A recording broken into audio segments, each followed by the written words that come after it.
Hello, everyone. Today we'll be understanding the first poem of New Mulberry Course Book of English, Class 8, Lines Composed in a Wood on a Windy Day by Anne Bronte. So before we begin with the understanding part, let's know about a poetess a little bit. Okay. So Anne Bronte, she was actually born on January 17, 1820 in Yorkshire, England. She was the youngest of all the three Bronte sisters. They were three sisters. They were known as the Bronte sisters. So Anne was the youngest one of them. She was educated at home by her aunt till the age of 15. That means she did not go to any school till the age of 15. She was an English novelist and poet. She died on May 28, 1849 in Scarborough, United Kingdom. Now, as we were talking about the three sisters, the Bronte sisters, the elder one was Charlotte and the second sister was Emily. And all the three sisters, that means Charlotte, Emily, and Anne, they all were writers. Charlotte had written Jane Eyre, Emily had written Wuthering Heights. So they were all famous writers at that time. Now, Anne's the first published book was actually the collection of poems of all the three sisters. That means Emily, Charlotte, and Anne. But if you see, this is the front page of that book that was published in 1846. It did not have the names. Names, that means I'm talking about Anne or Emily or Charlotte. They were the pseudonyms. Currer, Ellis, and Acton Bell were actually the pseudonym or the name, pen name of the writers. That means which writers? Charlotte, Anne, and Emily. So Acton Bell is actually the pseudonym for Anne. Whenever she used to write anything, all her novels had the name Acton Bell. Now let's start with the poem. First thing, when you read any title, in general, whenever we read any title or we come across any title, what are the titles used for? Basically, it gives you an idea, correct? If I read any of the title, it gives me an idea what I'm going to read or what the story is all about. So when you read the title, Lines Composed in a Wood on Windy Day, what is the thought that comes into your mind? Let's start with that. Like just by reading the lines composed in a wood on a windy day, what is the thought or what is the image that comes in front of your eyes?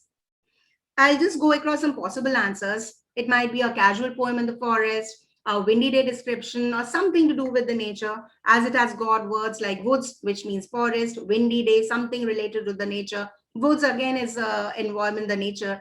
So maybe something to do with nature. Let's stop all our guessing work and actually understand or get to know. Let's reveal the secret that what is the poem all about. Here we'll be reading this poem, Lines Composed in a Wood on a Windy Day. My soul is awakened, my spirit is soaring, and carried aloft on the winds of the breeze. For above and around me, the wild wind is roaring, arousing to rapture the earth and the seas. The long withered grass in the sunshine is glancing, the bare trees are tossing their branches on high. The dead leaves beneath them are merrily dancing. The white clouds are scudding across the blue sky. I wish I could see how the ocean is lashing, the foam of its billows to whirlwinds of spray. I wish I could see how its proud waves are dashing and hear the wild roar of their thunder today. It's a beautiful poem. She has used a beautiful figure of speech of personification and imagery, which I'll explain you as we go stanza by stanza. We'll start with the first stanza, My Soul is Awakened one. Let's read it line wise so that our understanding is, it's in a better manner. My soul is awakened, my spirit is soaring. So does that mean that the soul was sleeping and it almost got up? Because the meaning of awaken as such is arising from sleep. Here, the meaning when the poetess is mentioning that my soul is awakened, my spirit is soaring. Soaring means high, rising. Okay, soaring is basically rising. Here she's writing this, or she has expressed her pleasure and happiness with these lines. When she says, my soul is awakened, my spirit is soaring, that means she's extremely happy. She's ecstatic. She is like on top of the world. Why? Because the weather around her is very windy.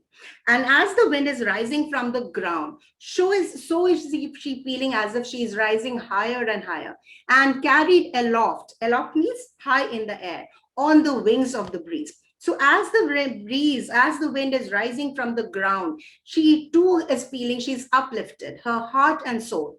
My soul is awakened means her heart and soul, both in like mentally, emotionally, everything. She's very happy. She's awakened. Her soul is awakened in ways. She's feeling happy, extremely happy. She's in a state of pleasure. and she's feeling as if she's flying with the wings of breeze. Okay, so whenever it's windy, you can imagine, just imagine a situation, you're perspiring, you are sweating, you're feeling very hot, and all of a sudden you are like a flurry of breeze or wind, it touches your face or your skin or your body, your hair start flying. How would you feel? The feeling that you have is, right, a relief or a happiness. So that's the same feeling. That doesn't mean she was in a hot or in some situation like that. Here it only means because the weather is very windy, very breezy, she's enjoying the weather, she is in a state of pleasure, and she's feeling as if with the wings of breeze she is also soaring high, that is rising high. Around me, the wild wind is roaring, arousing to rapture the earth and sea. So here she is beautifully explained that her auditory imagery has been used here. Wind is roaring. So when you here read this word, wind is roaring, and auditory, like your ears start working. You start hearing the word swoosh of the wind, correct? And when it has been said as wild wind, that means it has been personified. Wild is a word which we generally use for animals or humans as such. Here, when it is used with wind, so you can very well imagine how strong the wind must be. That is, the wild wind is roaring. You can understand the winds are like it's making a roaring sound, arousing the rapture and sea. Arousing means it's creating an emotion, and rapture is again a feeling of extreme pleasure and happiness. So this line also shows that how happy the poetess is, because see, when you are happy, you see everything happiness all around. Everything is happy. You feel it's like you are in a good mood. You see everything good in everything. Correct. But when you are sad, you get irritated even with the slightest simple sentence also irritates you. So when the poetess is writing arousing to rapture the earth and sea, that means by this she's showing how happy she is, that she's feeling that even the earth and sea is going to smile, is going to be happy with this wind. Because of this wind roaring, the sound of the roaring is going to make the earth and sea smile. So this is showing how happy she is. Her heart and soul is filled with pleasure, filled with happiness. And why? Because of the wind. So in the first stanza, she has expressed her feeling of, and which feeling has she expressed? Feeling of pleasure, feeling of happiness. We'll come down to the second para. The long withered grass in the sunshine is glancing, bare trees are tossing their branches on high, the dead leaves beneath them are merrily dancing, the white clouds are scudding across the blue sky. So if you have noticed that I have made it in red reason, when you hear these words, long withered grass, bare trees, dead leaves, white clouds, you can very well have an imagination of these things, correct? So the second figure of speech that our poetess has used is imagery. That means that which creates an imagination. And the imagination that we are having is of which season? Like think about dry, where the leaves are shed. Which season is it? It's an autumn season. So we'll go now in the first stanza, she had expressed the feeling and expression of her mind, of her heart and soul. In the second stanza, she has explained or she has expressed the natural scenery that was around her on a windy day. And what was the natural scenery? As I said, it was of an autumn season. In autumn season, what do we come across? Long withered grass. The meaning of withered is dry. The long withered grass in the sunshine is glancing. Glancing means shining. Bare trees where we do not have trees which do not have any leaves. And that's a very common scene in an autumn season. The bare trees are tossing the branches on high. That means tossing is moving back and forth because the wind, like you recently had a cyclone, you might have seen the trees, they were swaying, right? They were tossing the branches on high. When the winds are very strong, they toss at the max, you can say to a great extent. The dead leaves beneath them, which are the dead leaves? Like from where did the dead leaves come? Obviously, the trees had shed the leaves and they were on the ground. That is why it has been written as the dead leaves beneath them. Them means the trees, and the dead leaves beneath them, they are also merrily dancing with the wind. And as the wind is blowing, so are the leaves. They are merrily dancing. It appears as if they are dancing.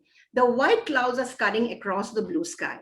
On a windy day, if you have observed, these clouds generally they move in a quicker manner, or they move very quickly. That's the meaning of scudding. So next time, instead of moving quickly, you can use the word scudding. So the white clouds, they were moving very quickly across the blue sky as it was very windy. So this was the nature or the natural scenery around her. So she, in the second stanza, that was just an expression of the natural scenery.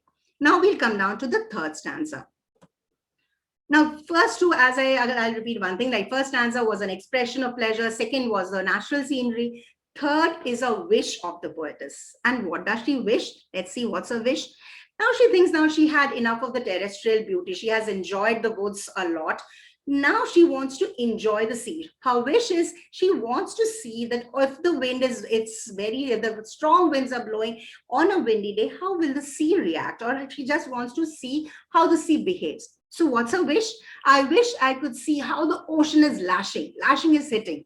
You might have like visited seashores many a times. You must have seen how the waves hit the shores. So that's lashing. The foam of its billows or whirlwind of spray. Foam, that means that when you have observed the waves, it's white all around. Nobody has added any detergent powder there. Okay, that's because the waves, the white foam that is formed over the waves, that's the word, that's the thing that our poet means by the foam of its billows.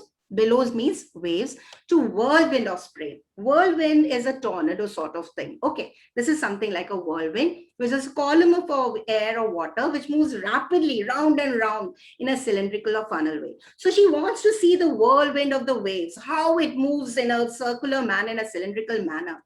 And what are the last two wishes she has?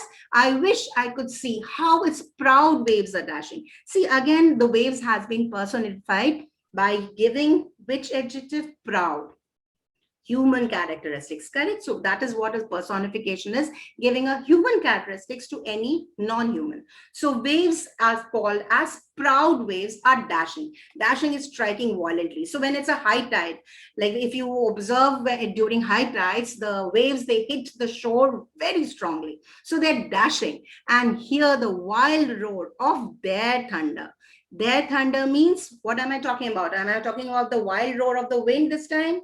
No. Here she's expecting or she wishes to see or hear. We can hear, we cannot see it, correct? So we want to hear the wild roar of the waves. So whenever, next time when you visit any seashore, try to hear the waves. You will have, when it's silent all around, you can hear the roar. And if it's a high tide, you'll definitely, even if it's not silent, you can very well hear the wild roar of the thunder. Okay, so this is the meaning, the expression of nature, the effect the nature had on our poetess, how happy she was because of the wild wind, and the wish she has that what was the effect of the wild wind on the sea. She wants to enjoy that too.